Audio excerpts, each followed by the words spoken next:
Welcome everyone here to Spirit of Truth Outreach, to our next edition of Apology Accepted, where we're going to be diving further into the New Testament reliability topic.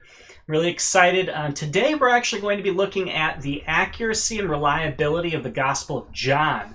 Now this is a fascinating one because there's a lot of contention about John, given that it does differ from the Synoptic Gospels in key ways. And so we're going to look at some of those things tonight. We're going to look at some of the verses that talk about things from even a different perspective or with a different motivation. We're going to look at events that might have been portrayed differently and ask ourselves a question, well, why might that be? So I hope you guys enjoy this. I think it's going to be a lot of fun. I look forward to getting to go through this with you. And as always, feel free and post any questions to the chat, and we will answer those at the end. So without further ado, let's go ahead and get started. So I want to go ahead and hit this in John 1 to kick us off. And essentially, there's the question of, well, how does John, the Gospel of John, portray John the Baptist? And so I'd like to read you a couple of verses to show some consistency here. So for example, we see in John 1:23 reads thus. He said, I am a voice of one crying out in the wilderness.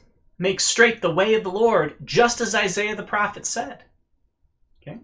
About 26 and 27. I baptize with water, John answered them. Someone stands among you, but you do not know him. He is the one coming after me, whose sandal strap I am not worthy to untie. Okay. So we've got that from John. Let's go ahead and take a look in parallel passage in Mark. This is Mark 1:3. Or, well, 2 through 3. As it is written in Isaiah the prophet, look, I am sending my messenger ahead of you who will prepare your way, a voice of one crying out in the wilderness. Prepare the way of the Lord and make his path straight. So right there we can already see the parallelism. We can see that the presentation's a little different. In Mark, it has it as just a statement, almost like an authorial statement, whereas it's in the very words of John himself in the Gospel of John. Let's go ahead and take a look then at 26 through 27.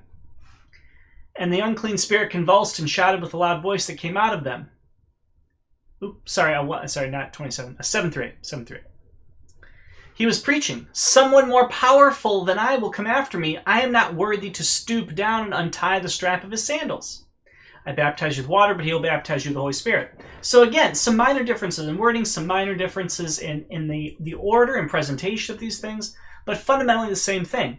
Now one might ask, well, why might it jump to just a general statement versus from John directly? Well, again, it all depends on the narrative. It all depends on the events they're trying to tell.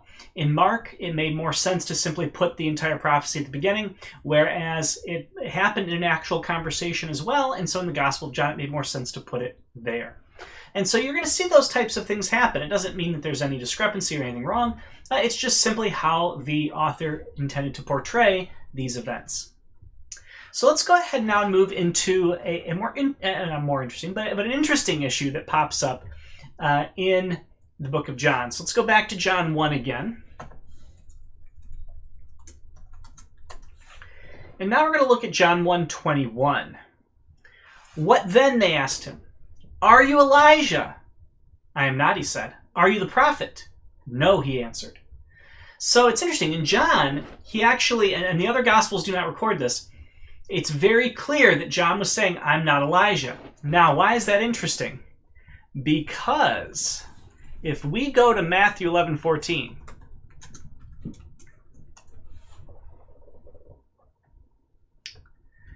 and we look at Matthew 11, we'll do 13 and 14.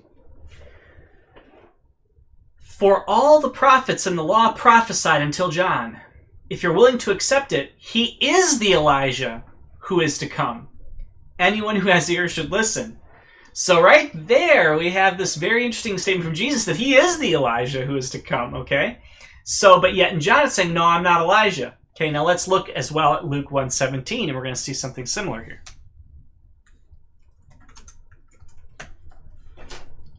And he will go before him in the spirit and power of Elijah to turn the hearts of the fathers to their children and the disobedient to the understanding of the righteous, to make ready for the Lord a prepared people. So with looking at all three of the Gospels, we actually start to get a picture of what might have been going on. And then when we understand what was also happening around John's time, we see why this clarification makes sense. So essentially, this exaltation of John was actually something that was occurring later in the 1st century and into the 2nd century. You had this sort of exaltation of John stuff going on. And one of the comments was, is John Elijah? Like literally Elijah returned or something like that. Okay. So what we see well in Matthew, it's like, no, he is the Elijah who's to come. Okay, well, what do they mean by that? Literally Elijah, or how is he Elijah? In Luke, we find out in spirit and in power. However, by John's time, by John's gospel, there was these issues being discussed of, well, is John really more than he is? Is he the actual Elijah? Is he actually Elijah? And so in John's gospel, he makes sure to include something which the other ones don't. That John himself said, he is not Elijah. This is not some superpowered person coming in here, okay? That's this Elijah from the old times. No, it's John. He's walking in the spirit of Elijah and the power and the miracles and the prophecy and things like that, but it's not Elijah. So far from John taking a different stance on John the Baptist, it actually clarifies this theological issue. So that was kind of cool. Additionally, this location of Bethany. Bethany has often been under question. Again, a lot of these cities or towns aren't really large. Okay, a lot of these old New Testament cities are not. They're not New York or Shanghai or something. They tend to be fairly small, a lot of these towns. And so we think, though, that we've actually discovered the location of Bethany, as seen in John, by the Wadi Qarar. And this has ancient attestation as well. So just even in this first chapter so far, we've seen some interesting corroboration. We've seen some explanations of things. I'm just going to check this here to make sure that there's nothing. Oh, okay, perfect. Nothing else going on. So essentially we have this going on. So another issue though is this. Did John know Jesus? So if we go back to John chapter 1. Okay, if we go back to John chapter 1. Another issue that pops up in here. In John chapter 1. Okay, we find this. Okay, John 32 and 33. And John testified, I watched the Spirit descending from heaven like a dove, and it rested on him. I didn't know him, but he who sent me to baptize with water told me, the one you see the Spirit descending and resting on, he is the one who baptizes with the Holy Spirit. I have seen and testified that he is the Son of God. Now, what's fascinating is this.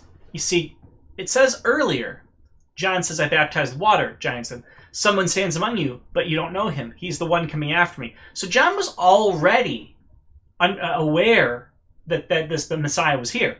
And again, this is the Bethany reference, which we've actually confirmed in archaeology, or at least to have a good idea of, where John was baptizing. And then the next day, John saw Jesus coming. He said, here's the Lamb of God.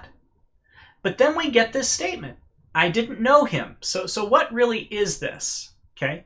Well, when we look at this in context, the issue of not knowing him, okay, is not necessarily, in fact, I would argue it really isn't talking about knowledge of him in terms of Jesus, who he is. No, he knew who he was. We already demonstrated that. However, if you look at what was said by the Spirit, the one you see the Spirit descending and resting on, he is the one who baptized the Holy Spirit. Okay, when you see that, you now have this extra context that he didn't know him as the Messiah, but this was a supernatural revelation. This was something that has been revealed that he now testifies to. So this not knowing is really more in relationship to his messiahship, not into a knowledge of who Jesus is as a person, per se. Okay, so that's another kind of a clarification. It gets lost a little bit in the English language, but it helps a little bit more when you get into the Greek and you can see the structure of it and the types of words that are being used. Now, additionally, for Jesus to be called Rabbi, and this is a little bit later in verse 38, Jesus is called Rabbi. There's some question. Well, was Jesus really officially a rabbi? Was he trained in all of these things? Was he officially trained? Here's the interesting thing about this. Most likely not. Most likely Jesus was not officially trained. We know from other gospel accounts he was well beyond his years just in terms of intellectual study and scriptural knowledge, because he even, the people in the temple gazed at him and wonder when he visited.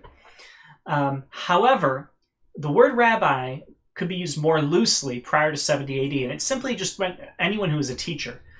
So it just was an unofficial title for teachers. So anyone who's in a teaching position would be called rabbi.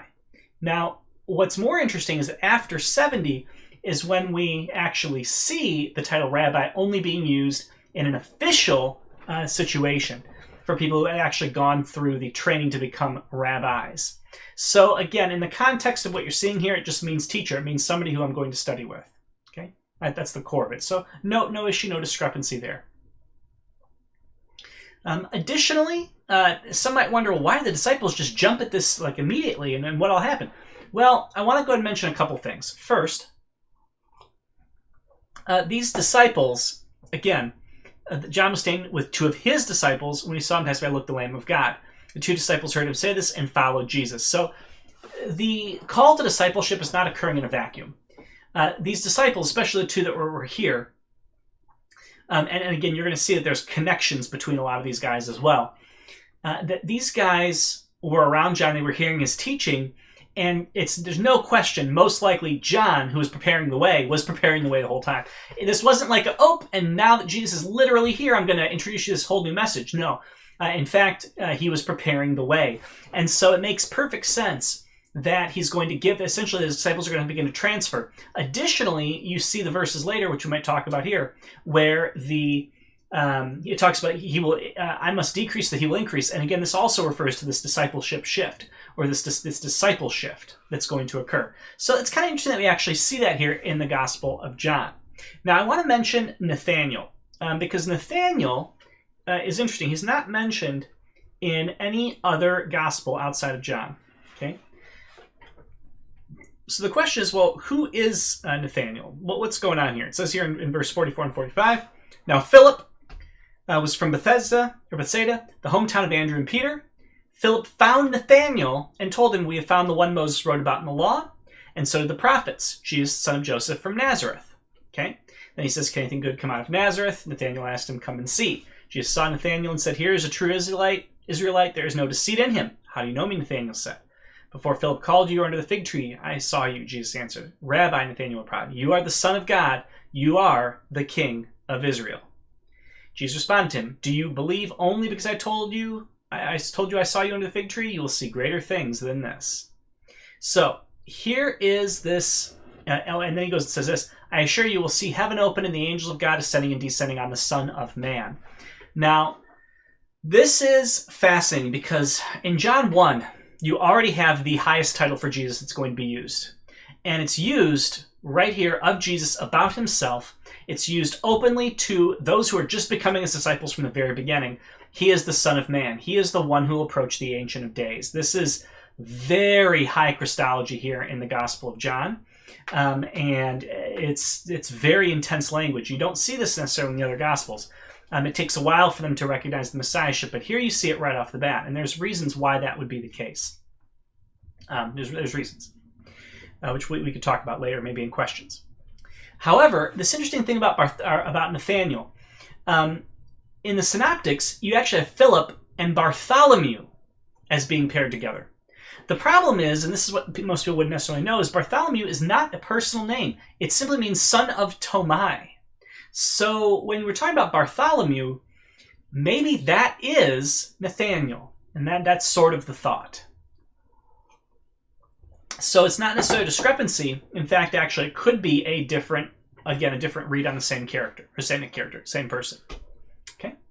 So now let's move on to the Cana incidents. Okay. Water into wine. Water into wine is one of my favorite miracles in the Bible because it's very theologically rich, and there's also a fair amount of archaeology around it too, which is kind of interesting, and I'm going to share maybe some of that with you tonight. So in terms of turning water into wine, the gospel is correct. We know from other writings that running out of wine would bring great shame to the family if this actually happens. So there's no question this was a dire circumstance. This is an honor-shame culture, and great shame would have come. Additionally, Jesus' distancing from his mother is intriguing. It's not a common thing. It's not likely made up. So we've got some of these incidences, or some of these details that really don't feel made up at all.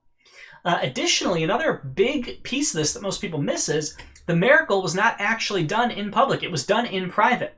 In other words, people noticed after the fact that the water had been turned to wine, but there was no big, fancy thing that actually did it. Jesus simply did it almost, if you will, off stage. So that's also kind of interesting. Typically, you'd want to be able to take all the credit and everything else like right off the bat and do this big display, but that's not what happens. That's another piece that actually lends to this credibility, so to speak. Okay. You also have from Mark 2:22 the new wineskins and new wine, etc. You kind of got that in the background of this. Anytime wine pops up, it's you start to kind of draw those conclusions and link it. And then you have what I think is one of the coolest pieces. It's also archaeology. Is this reference to the jars? So they didn't have the jars. So instead, they used the ceremonial water jars. Okay, and this is very key because instead of washing with water and cleansing with water, it's now sort of like you put wine in there. And there's obviously a very direct correlation to the blood of Christ being now what is going to cleanse you, right? The wine is the blood. And so now you have the ceremonial cleansing will occur by the blood of the Lamb. So this very cool kind of theming here. Additionally, they've recovered some of these types of jars, and they're very interesting looking. They're very big. They're large jars, and they're kind of pointed at the bottom. You can kind of lean them against walls and sort of kind of rest them against things and stuff like that. But we found a number of these jars. They are in the archaeological record, which is pretty cool. And additionally, some archaeologists believe they've actually found where the site is, where the actual site of the miracle of turning water into wine is. And there's actually pretty good historical documentation backing this, that Kafir Cana is the actual site of Jesus' miracle of turning water into wine. Now, there's a thing about like, oh, this is the very place where it happened, and they have this whole thing set up, and you can walk through it and stuff. And that may or may not be true. I mean, obviously, that's 2,000 years. But Kafir Cana is most likely the site of where it actually happened, which is pretty cool.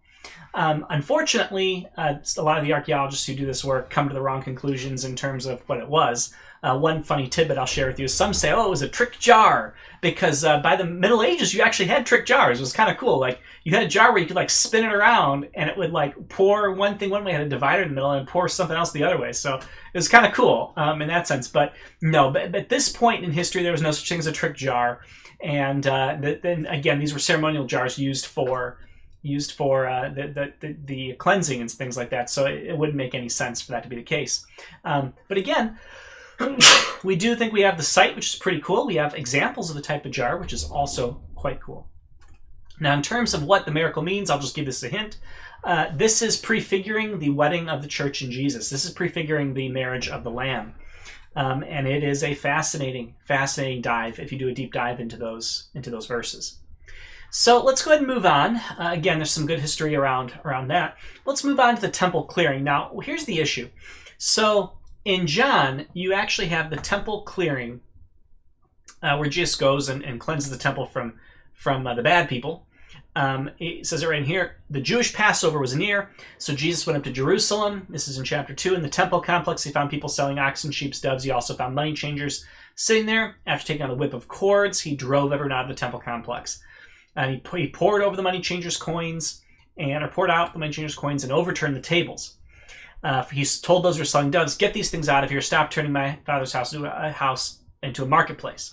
Now, the problem is some people say, well, that happened at the very end, because in the synoptics in Mark, this is something that happens in the last week of Jesus' life. Okay. However, here's the issue. And that's what liberal scholars will say. Actually, yeah, John was messing with the details there. He placed it earlier than it actually was. I would disagree. I think the events, if we read them, and let's go ahead and jump to the Mark verse, and you'll see what I mean. That's in Mark 11, 15 to 19. Then he came to Jerusalem and went into the temple complex and began to throw out those buying and selling in the temple. He overturned the money changers' tables and the chairs of those selling doves and would not permit anyone to carry goods through the temple complex. Okay, so you have this sort of situation, different details. Obviously, John's got more details to it. You have in this one not permitting anyone to carry goods through the temple. It's different. It seems like they're two different things. Now, the question is, why might there be two different examples? Well, the first reason is this. It'd be unlikely for John to pull something that late, because actually John does pay attention to chronology. He just gives different amount of emphasis to different events. And it'd be unlikely. In John, we actually get multiple Passover visits. That's the thing. In John, you get multiple times Jesus would go up to Jerusalem, multiple Passovers, 3, potentially even 4, depending on how we look at the unnamed festival or an unnamed feast, potentially 4. And it would make sense that every time Jesus went, he would see this happen and he would clear it out. So actually, even more so than just simply being a duplicate event, it actually shows people's hard-heartedness and just return to their old ways. Jesus goes in and cleans it out. Yeah, a year or 2 later, they're going to put the same stuff right back in there. Jesus is going to go in when he visits on Passover and clear it out again. So it actually makes perfect sense. There's no reason why there couldn't be multiple temple cleansings, so to speak. Okay. Additionally, in 2:20, there's an interesting remark, and it's not a often cited remark, but it is the Jewish people say this. This sanctuary took 46 years to build, and you will raise it up in 3 days. Now, this is important because if I'm correct, the comment that they accuse him of later, he said he'd do the temple, or he'd destroy the temple and rebuild it in 3 days, or something of that nature, wasn't in the gospel earlier where it was in the court case, but it is here. And so we actually see sort of where they're getting this from. But additionally, this issue of 46 years ago's temple, this allows us to get in there with the dating. And so from Josephus, we actually have that the temple was commissioned in about 19 to 20 BC. This means the date of completion is going to be 27 to 28 AD, which, boom, here you go, Jesus' ministry happening a little bit after that time. So the fact they knew how long it would take to make the temple, all of these kinds of things, fits right in with historical accuracy. So that's really cool, actually. And now let's go ahead and talk a little bit about Nicodemus. So Nicodemus is another fun, interesting character, an interesting person, situation. We don't really have much about him in history, but we do have the Ben-Gurion family. And there were 2 powerful men in there named Nicodemus. Now, these were conquerors. That was kind of the name of it. They were conquerors. They were powerful people. And I actually argue that Nicodemus, especially if you do, again, a deep dive on John, you find this. You find at the end of chapter 2, it says this. While he was in Jerusalem at the Passover festival, many trusted in his name when they saw the signs he was doing. However, Jesus would not entrust himself to them since he knew them all, and because he did not need anyone to testify about man, for he himself knew what was in man. Okay, and then the very next verse is, then there was a man. In other words, you can't, the chapter things are there, but you got to read this straight through. He knew it was a man, and there was a man from the Pharisees. So in other words, a man of men. The epitome, the totality of this false belief nature of humanity, the sin nature. Here it is, Nicodemus, a ruler of the Jews, the top dog. He came to him at night. Pause right there. And I'm just going to do a little bit of commentary on this because I think it's worth it. Why is the ruler of the Jews coming to him at night? Some would say because he had serious questions. We know that that's not true. This was not a pleasant meeting. This was not a friendly visit. This was not a visit this is not a visit that was truly about genuine inquiry, and I'm going to walk you through why. First, there are 3 actual incidences where social confrontations happen very quickly in John. This one is one of them, and they all follow a similar pattern. Now, in this one, you have this. Rabbi, we know that you have come from God as a teacher, for no one could perform these signs you do unless God were with him. Now, again, modern day lens, that looks like, he's the ruler of the Jews is admitting that he has come from God as a teacher, and man, this is amazing. But here's the problem. I'm going to go ahead and get this in citation form for you. And the problem is this. In social, and I'm going to get the actual name of this here real quick for us. But essentially, in this, and I want to make sure I get this. All right, here we go. All right, a challenge dialogue. Okay, so this is called the challenge dialogue. Now, at night, this most likely is sort of again, in the context of light and darkness, which you see a lot in John, night is a negative thing. Only negative things happen at night, typically, in the gospel. And essentially, what's happening here is this is a false sense. Here it is. Nicodemus' opening statement to Jesus with its honorific language is common for challenge dialogue. The open address was often filled with praise for the opponent, even though it frequently turned out to be a form of self-promotion for the one who gave it. Okay? The opening address is a formal initiation to a social challenge dialogue. All the titles and statements reflect a recognizable form of honorific flattery without any sense of genuineness. Okay? So, here we go. He goes out and says this flattering statement, but doesn't actually believe it. Okay? That's what's happening here. And this enters into the social challenge. Now, how do we know this? Because the leader of the Jews... Okay, first of all, because in just 2 verses before, it talks about he knows what's in men's hearts. It's evil. It's against him. Second, this is a man of the same kind from that last sentence. Third, it's Nicodemus. It's the conqueror. Fourth, he's the ruler of the Jews. He's the top dog in the Pharisees. I mean, this is not a guy who's going to agree with Jesus. This is the guy who's set against him. And so what happened? And then he comes at night. He says this, Jesus replies, I assure you, unless someone is born again, he cannot see the kingdom of God. Boom! That is a counterattack to the first statement. And that's the issue. It catches Nicodemus off guard. He almost doesn't really know how to respond, so he just does everything he can and says, but how can he be born again when he's old? You know, trying to like he was not expecting that. This undercut his entire attack immediately. Can he enter his mother's womb a second time be born? Jesus answers, I assure you, unless someone's born of water and spirit, he cannot enter the kingdom.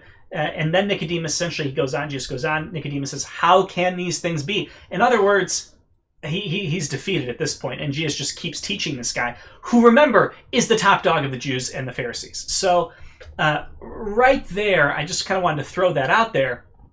In terms of Nicodemus, this fits in right with history. That this whole scenario is very different than what you've probably heard, and it's because you have to do the archaeology work, and you have to look at these other writings in order to see, oh, this is what they're doing here. This is what they're intending by these things. The meaning is clear in the text if you're familiar with this type of writing, and that is hence the problem.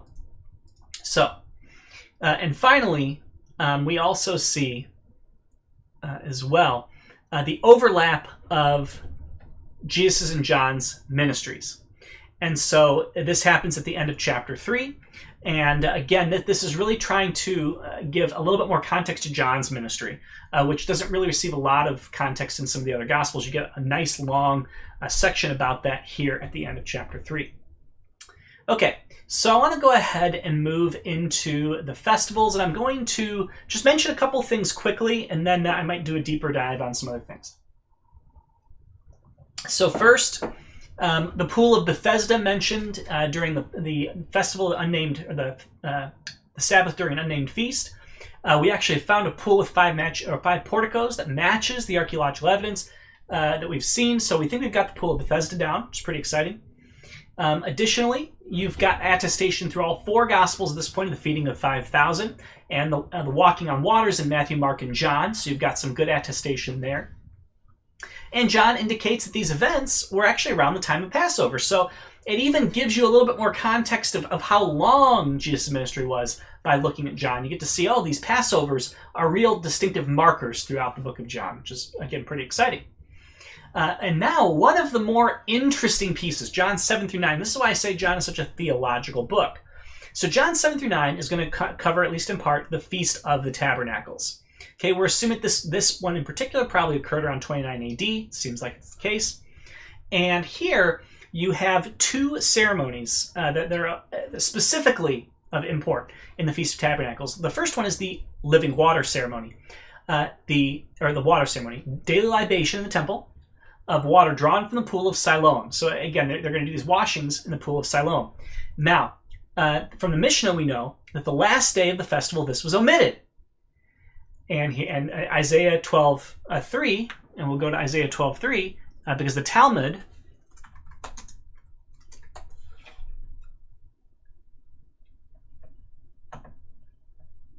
you will joyfully draw from the springs of salvation. Well, guess what? On the last day of the festival, you didn't draw from the water. And guess what? It's on the last day of the festival is what it looks like that Jesus then declares, I am the living water. So then you get the Isaiah 12:3 link. You will joyfully draw water from the springs of salvation. And then you get him as a fulfillment of the Feast of Tabernacles. Then there's another daily service in the temple where there's giant brightly lit candelabras. And these are built and erected until the final day, in which a service of darkness occurs in remembrance of God's unfulfilled promises. And again, on the last day, Jesus claims to be the light of the world. He was the divine fulfillment of the promises. So he is literally coming and fulfilling these aspects, these services of the Feast of Tabernacles. It is really exciting to see this. Now, in terms of John 7:53 through 8:11, the stoning of the woman and Jesus intercedes, I'm not going to cover that tonight. That's actually a pretty in-depth discussion that we have to have on that. But if you want to ask about that in conversation or questions, feel free, and I will answer it in questions. But for the main talk, I probably won't put it in there. We also have the Pool of Siloam's in a location as well. So we have a pool on the north and south side, Bethesda and Siloam. It's pretty cool. We found those now through archaeology. Another one is some people have an issue with John 9:22. And so I'll go ahead and mention that now. John 9:22 says this: his parents said these things because they were afraid of the Jews, since the Jews had already agreed that if anyone confessed him as Messiah, he would be banned from the synagogue. Now, the problem is we don't really have a lot of general, like, empire-wide bans of people from the synagogue until much later, end of first century. But there's no reason why this couldn't have been local. In fact, it probably was. It's people who knew Jesus very well, knew his history, knew his family, and his parents, these things. So again, it's probably just a local reference. It doesn't have to be this nationwide reference even. Again, because it's not like his parents are, just traveling all over, etc. In this case. Give me 1 second here. Okay, so this is it. We know this is our son. He was born blind. His parents answered, but we don't know how he now sees. We don't know who opened his eyes. Ask him, he's of age. He will speak for himself. His parents said these things because they were afraid of the Jews, since the Jews already agreed. So again, in this situation, we've got these indicators where people would know of Jesus locally, and that's most likely why there were these local bans of synagogues in those areas. But it wouldn't have been an empire-wide ban at that point. Additionally, you also have Jesus being the good shepherd in this section. And this is fascinating because you have the flowing water, the lamplight, and the responsible shepherd. Now, the responsible shepherd, I'm going to read this in Baruch, 2nd Baruch. So this is an interesting kind of reading, 2nd Baruch text here, Jewish text. And I want to show you, I want to show you why this is so cool. So again, this is a text people would be very familiar with, and it says this: for the shepherds of Israel have perished. The lamps that gave light are extinguished, and the fountains which withheld their stream whence we used to drink. We are left in darkness amid the trees of the forest and thirst of the wilderness. And I answered and said to them, shepherds and lamps and fountains come from the law, and though we depart, yet the law abides. If therefore you have respect to the law and attend in wisdom, a lamp will not be wanting, a shepherd will not fail, a fountain will not dry up. Fascinating then that these triad of things are found right here. And again, you can have a good shepherd linked to Ezekiel 34. But right in here, we've got the flowing water, the lamplight, and the shepherd. People will be familiar with Baruch. And essentially, you've got these three coming right into focus. So that's very cool as well. And then you have the Feast of Dedication, or Hanukkah. In John 22 is where this is mentioned. And you said this is about the liberation of Israel from the Syrians by the Maccabees with the purification and the rededication of the temple in 164 BC. Now, this is in relation to the Good Shepherd. The Maccabees are seen as good shepherds because they brought back the people of Israel. They brought the country back. They liberated it. And so Jesus is also now the Good Shepherd. So you're seeing all of these themes really starting to link together in John. Now, jumping forward to bridging the Passion narrative. So I want to go ahead and talk about... Actually, we're going to pass on that for now, so for time's reasons. Let's just talk about the death and resurrection. We'll finish there. Okay, so interesting notes about the upper room in the Last Supper. There's no mention of the bread and cup. This featured strongly in the Gospels, the Synoptics. No mention of it here. And it's thought that maybe this was trying to downplay a growing sacramentalism, where sort of the communion thing kind of was starting to dominate, and so John just didn't want to emphasize it again.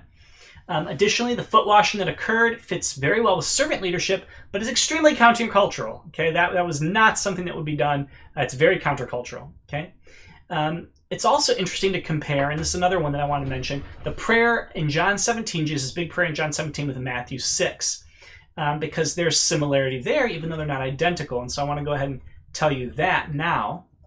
So, for example, Matthew 6 versus John 17. I'll read them in that order. Matthew 6, our Father in heaven. Jesus in John 17, looking to heaven, or the Father, okay? In Matthew 6 says, hallowed be your name. Okay? In John 17, the Son is going to glorify the Father. In Matthew 6 says, your kingdom come. And in John 17 says, the time or hour has come. In other words, the kingdom's coming, right?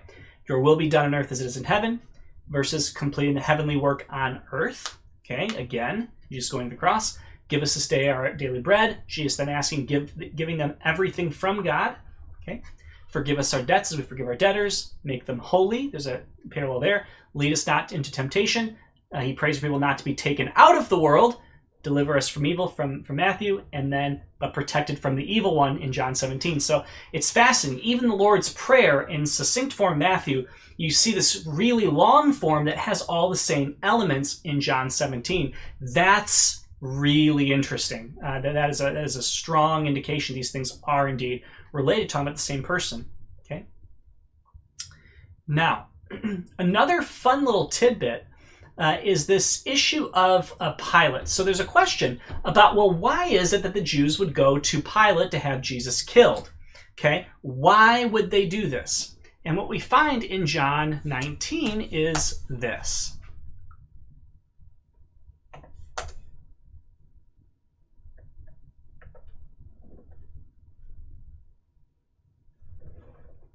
Okay, John 19.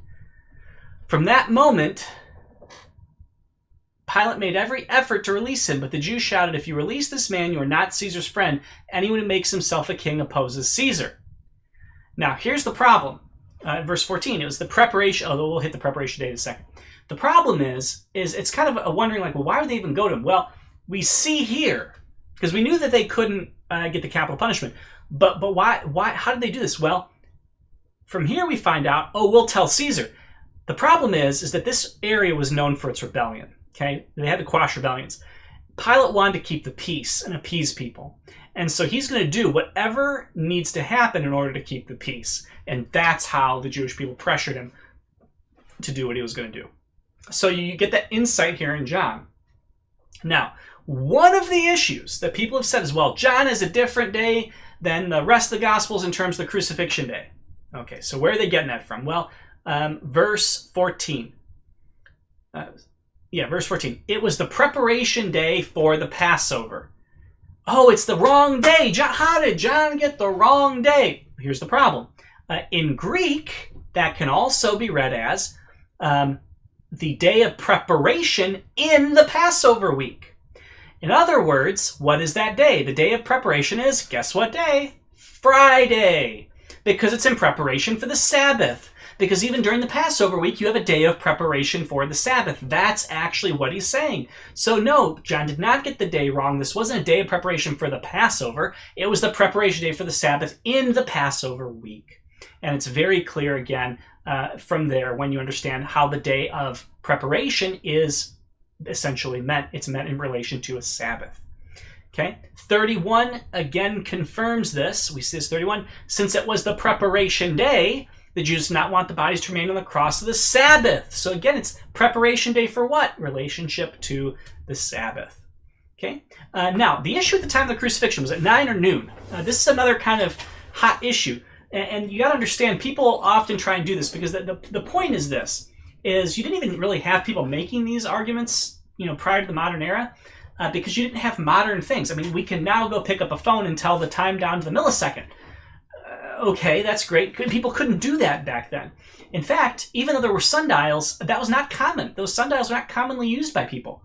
You had to tell time by the position of the sun. And typically they had the 3rd, 6th, and 9th, and 12th hours kind of as general positions. But if it was in between, you could have rounded it either way. And so, for example, an eyewitness testimony of somebody being crucified at, say, what was 11 o'clock or even 10:30 maybe, they might have said 9, they might have said 12. And there's no issue there. It's just how people chose to round it off. And so far from this being a discrepancy, it actually goes, again, toward eyewitness testimony. Oddly enough, it probably wasn't either 9 or 12. Given how people reported time, most likely it was probably sometime between there. It was probably, maybe even any time between 10 and 11 is when it actually happened. But people wouldn't have been that precise with their time. And so that's kind of another important piece of this whole puzzle. And so those are, and then finally, the tomb evidence, and actually we're going to cover that in a separate thing. It's already It's already been about 40 minutes, so I want to stop there. But those are just some of the cool accuracy elements in the Gospel of John. A lot of neat stuff. A lot of archaeology, a lot of internal evidence, a lot of theological evidence, a lot of cross-gospel comparisons and explaining things. Some neat stuff. So I'm going to go ahead now and take a look at the questions and see. Okay, I don't see any questions. I'll give just maybe a minute here while I boot up the Zoom meeting, and we will see if anybody joins there. And then I will do my little sign off, and we'll see who's in the Zoom meeting. I'll go ahead and post this for anybody who would like to discuss further. And there might be some good questions. I mean, there's a lot of cool stuff in here.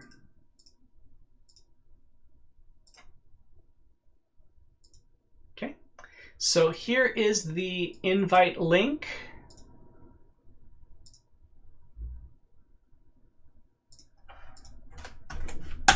Okay, there's the invite link. All right, so I will go ahead and close out. Thank you so much for joining us here tonight at Spirit of Truth Outreach for this edition of Apology Accepted, where we looked at the accuracy of the Gospel of John. I hope you enjoyed, had a great time, and I look forward to seeing some of you in the Zoom call. Have a great night.